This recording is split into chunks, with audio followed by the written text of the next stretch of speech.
Hello, I've not put out as many videos as I normally do recently, and that's for good reason. Basically, I've been working on something big. More on that shortly, but I also wanted to chat about some workshop tools and accessories too, so that's what this video is going to be about.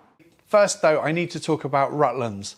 I put a video out recently comparing two budget table saws, one from Rutlands and one from Evolution, and those who watched that video will know that I highlighted a few areas of concern with regard to safety on the Rutlands table saw, the main issue being the crown guard supplied with the saw that will come into contact with the blade when the riving knife is set in its lowest position. I thought it was a terrible design for a crown guard with potential to cause serious injury, and after I put out that video and read through some of the comments from you on that video, it was clear that I wasn't alone in thinking that, and it was playing on my mind that someone could potentially get seriously injured if they made the same mistake as I did.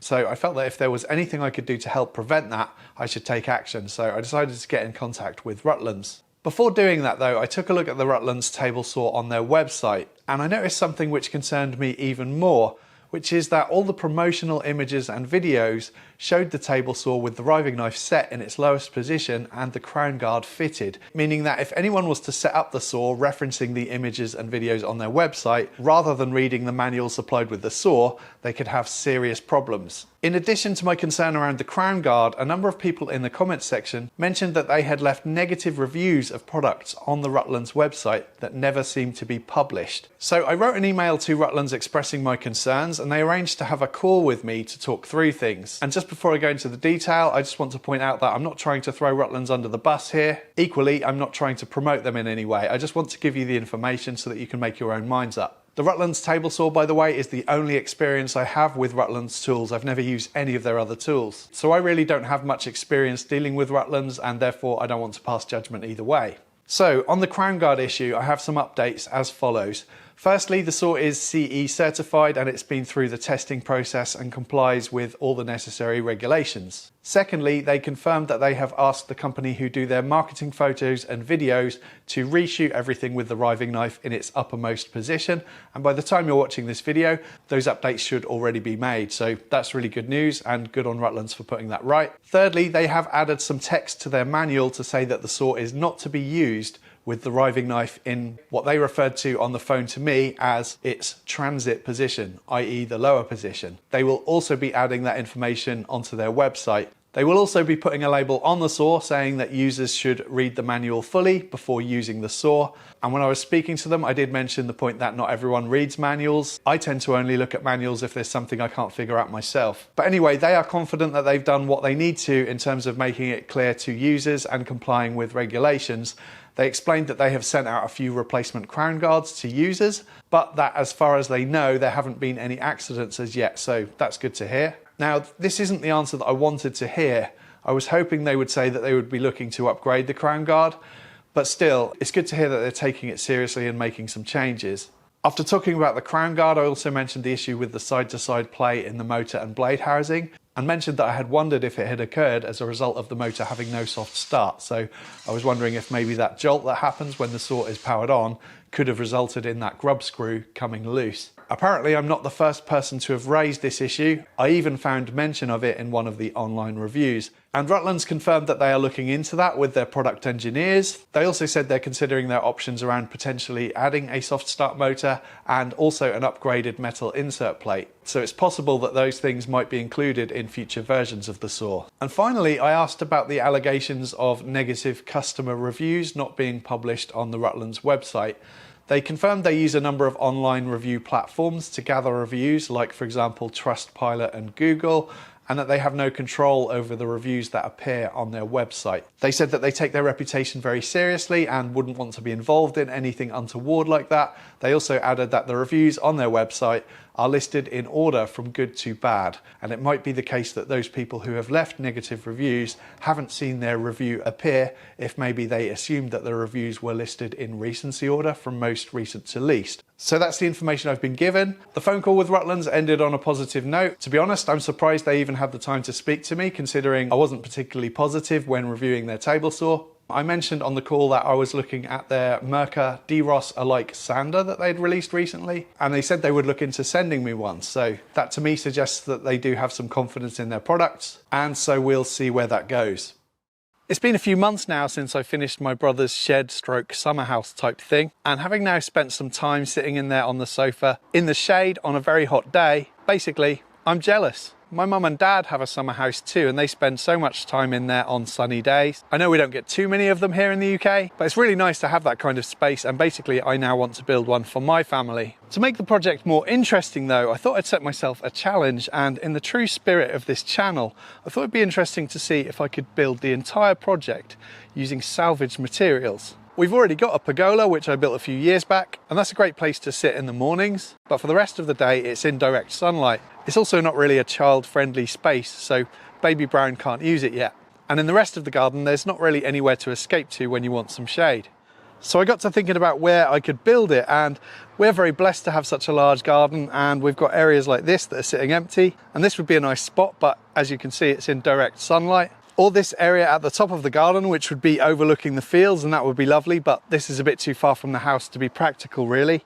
Oh, and if you've spotted that down there, you're not supposed to know about that yet. Give it 2.5 to 3 years, and if you're still watching this channel, you might find out what that's about. So rather than take the easy option, I've decided to put it right here, which means I've got some serious gardening and landscaping to do. Fortunately, a lot of these trees and shrubs we don't really care about, but my gardening skills are lacking, so we'll see how that goes. But I do think it'll be nice to have the summer house in amongst all this nature. So in the last few months, I've been salvaging wood and materials like never before, and you won't believe some of the lucky finds I've had. And the reason I've not been uploading so frequently is because I've basically built the entire building in kit form, ready to assemble. But I'm probably not going to do that until around February, March next year. And that's mainly because all of these shrubs and trees behind me are going to be a lot easier to remove come the middle to the end of winter. There'll be no placing orders for timber or spending thousands or even hundreds of pounds. And it's already proven to be a very time-consuming project. But it's going to be a building like no other with some really interesting features, and I'm really excited to get started. Whenever I take a sponsorship on this channel, I insist that I try the product first because I want to make sure that it works okay and I like it. This one's a little bit different though, because Carly have asked me to try their onboard diagnostic scanner for the first time on camera. Now, I tend not to mess with cars, preferring to leave it to the professionals, but apparently it's just as easy as plugging it in, installing the mobile app, selecting my vehicle, and then turning on the ignition. Carly goes deeper than standard OBD readers, offering manufacturer level diagnostics, potentially saving the user thousands of pounds. It can diagnose and assist with issues with your car, check battery health, give live engine data, and much more. For a 15% discount, use the code RAGANDBONE. There'll be a link in the description box below. Regular viewers will know that I'm not much of a jig person. All these gadgets cluttering up the workshop that only get used once in a blue moon. But occasionally I come across something that's just too good and useful not to have. The first is this dowel making jig, which Bish Bash Bosh did a video about on his channel. Definitely check that out if you're not familiar with it. I find that when I need a dowel of a specific size, either I don't have any or I don't have enough. And this allows me just to make my own really quickly and easily. It has a carbide cutter fitted, so it should stay sharp for a long time. And you can just rotate the cutter when it starts to go dull. I've already used it a couple of times. And in that Bish Bash Bosh video that I mentioned, he shows you how you can use it in conjunction with one of these, a universal socket. Really clever solution. Love it. The second jig is just really useful for drilling 90-degree holes without the need for a pillar drill. Often I just feel like it's easier to take the drill to the workpiece rather than the other way around. This allows for holes from 4mm right up to 12mm, and these bushings on the inside just basically help to direct the drill bit, keeping it nice and straight. Really nice thing to have, and I'll leave links below. Recently I tried out these newly launched sanding discs by Mercer. These are called the Ultimax Ligno, and apparently these have been designed especially for sanding wood. I wanted to compare the performance with my current favourite, which is the 3M Extract discs, which for me just seem to last much longer than any other disc I've tried. I had high hopes for these because the marketing information said that they cut really aggressively, and in my opinion these work well on clean timber, but they don't seem to last as long as the 3M Extract in my experience. I haven't done any thorough testing or anything, but when I decided to give my workbench a fresh new surface a few months back, I decided to do half with the Ultimax Ligno and half with the 3M Extract. It wasn't until I reviewed this footage that I found out just how much quicker the 3M Extract discs performed.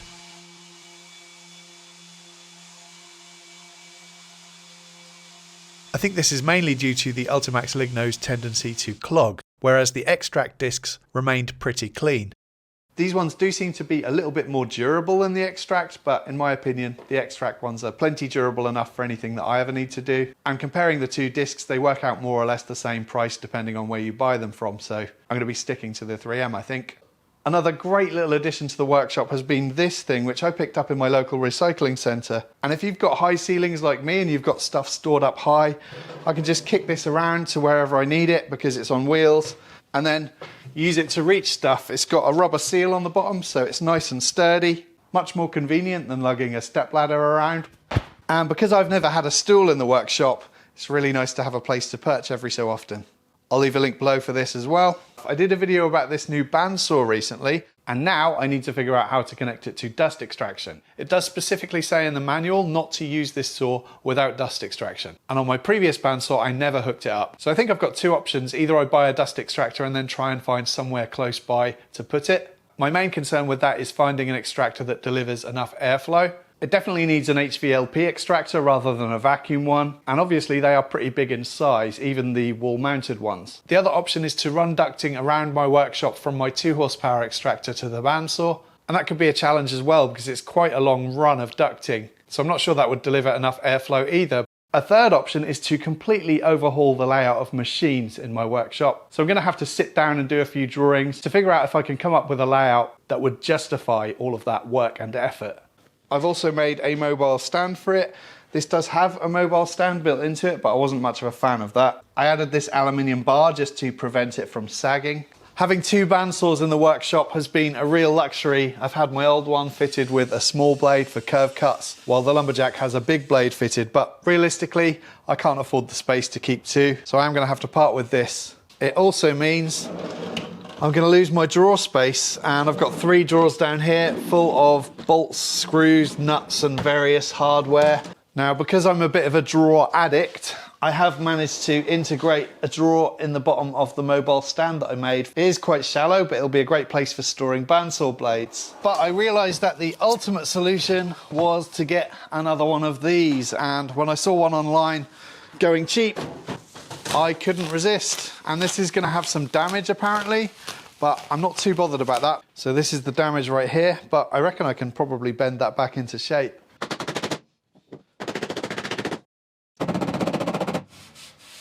Drawers are very nice for me, especially these ones by Bisley. Not sponsored. They make me very happy indeed, especially when the top will be green. I thought I'd sing a song for you. I'll add a bit of varnish too. These drawers are gonna serve me well, I think. Do you? I filled them all up, oh dear. I thought I'd have a few left spare. Nuts, bolts, washers, screws, dominoes, dowels, abrasives too. I'd really like another set or two, but I guess I'll just make do.